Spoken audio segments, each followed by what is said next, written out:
பிரியா, என்னம்மா பண்ணிட்டு இருக்க? துணி மடிச்சிட்டு இருக்கேன் அத்தை. அப்படியா, சரிம்மா. நம்ம பூஜாவை பாரு, தலையெல்லாம் கண்ணா பின்னான்னு இருக்கு. நீ என்ன பண்ற? அவ ஸ்கூல்ல இருந்து வந்ததுக்கு அப்புறம் அவளை கூட்டிட்டு போய் முடி வெட்டிட்டு வந்துருமா. அத்தை, ஆக்சுவலி இப்ப அவ தலையில டாண்ட்ரஃப் கூட இல்ல.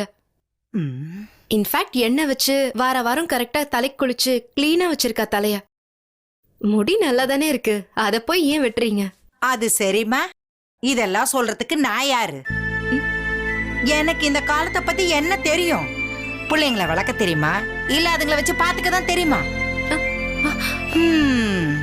நீங்கெல்லாம் பெரிய மனுஷங்க, புதுசு புதுசா யோசனை தோணும். நான் பழைய காலத்து ஆளுதானே, எனக்கு ஒண்ணும் தெரியாது. அத்தை, நான் அப்படி சொல்லல. நீங்க அத வேற என்ன? எனக்கே நீ புத்தி சொல்றேன்னா இதுல யார் மாமியார் யார் மருமகன்னு தெரியலையே. ஐயோ இல்ல, நீ எனக்கு மாமியார், நான் உனக்கு மருமகளா? ஐயோ இல்ல அத்தை, நான் சொல்றது நீங்க தப்பா புரியல. முன்னெல்லாம் நான் ஒரு வேலை சொன்னேன்னா எதிர்த்து மறு கேள்வி கேட்காம சரிங்க அத்தை உடனே செய்யறேன்னு சொல்லுவேன். வர வர இப்பெல்லாம் என் பேச்சுக்கு மரியாதை இல்லாம போயிடுச்சுல. அப்படியெல்லாம் ஒண்ணும் இல்ல அத்தை. சரி, பூஜா ஸ்கூல்ல இருந்து வந்த உடனே அவளை பார்லர் கூட்டிட்டு போய் ஹேர் கட் பண்ணிட்டு கூட்டிட்டு வந்துடுறேன், சரியா? அப்படிலாம் நினைக்காதீங்க. இத ஒண்ணு வருத்தப்பட்டுக்கிட்டு செய்யலையே. இல்ல அத்தை, நீங்க வேலை சொன்னா எனக்கு சந்தோஷம்தான். என்னைக்காச்சும் நான் வருத்தப்பட்டிருக்கேனா? நீங்க சொன்னா நான் கண்டிப்பா செய்வேன்.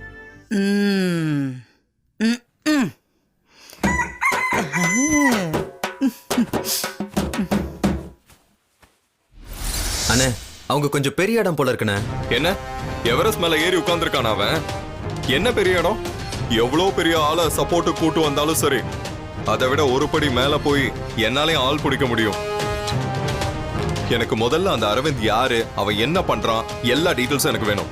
அண்ணே, நீங்க கவலைப்படாதீங்க, இந்த கேஸ்ல எப்படி நாம தான் ஜெயிக்க போறோம்.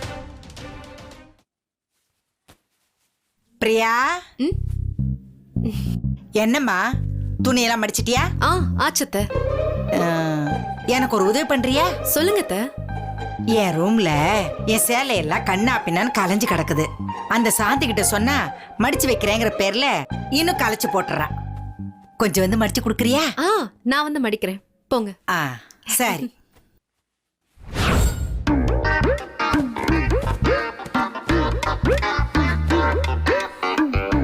அத்தை, இத பாரு, இந்த சாந்தி எப்படி பண்ணி வச்சிருக்கா பாரு. சரி, டென்ஷன் ஆகாதீங்க, நான் மடிச்சு வைக்கிறேன், நீங்க போங்க. இருமா, நானும். ஐயோ அதெல்லாம் ஒண்ணு வேணாம், நீங்க போங்க, நான் பண்றேன், போங்க அத்தை.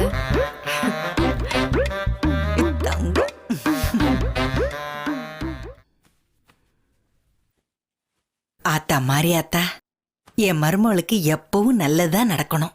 பாரு அந்த அர்ஜுன் பேல எவ்வளவு பாசம் வச்சிருந்தான்னா தான் பொண்டாட்டி எந்த கவலையும் படக்கூடாதுன்னு நினைப்பான். இவளும் தான் தான் புருஷன் நல்லா இருக்கணும்னு எப்பவும் நினைச்சிட்டு இருக்கா. இவங்க ரெண்டு பேரும் எப்பவும் இப்படியே இருக்கணும் ஆத்தா.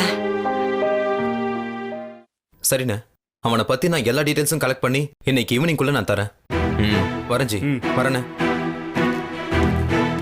அந்த பொறுக்கி ராஸ்கல் அரவிந்த் யாரா இருந்தாலும் சரி, எவ்வளவு பெரிய ஆளா இருந்தாலும் சரி, நான் அவனை சும்மா விட மாட்டேன். பாரு, அன்னைக்கு அவன் அங்க கிளினிக்கு வந்தப்போவே எனக்கு தெரியும் அவன் ஒரு பொறுக்கின்னு. பிரியா என்ன தடுத்துட்டா, இல்ல அங்கே அவனை 2 காட்டு காட்டியிருப்பேன். ஹேய், நான் இங்க டென்ஷன்ல உட்கார்ந்துகிட்டு இருக்கேன், உனக்கு சிரிப்பு வருதா? என்ன பார்த்தா உனக்கு நக்கலா இருக்கா ஜெய்? அர்ஜுன், அப்படி இல்ல, உண்மையாவே உன்னை பார்க்கும்போது சந்தோஷமா இருக்கு. ஆமா அர்ஜுன், அன்னைக்காக நீ இவ்வளவு டென்ஷன் ஆகுற? உண்மையிலே இது எவ்வளவு பெரிய விஷயம் தெரியுமா? ஒரு ஒய்ஃபுக்காக ஹஸ்பண்ட் போராடுறது எவ்வளவு பெரிய விஷயம்.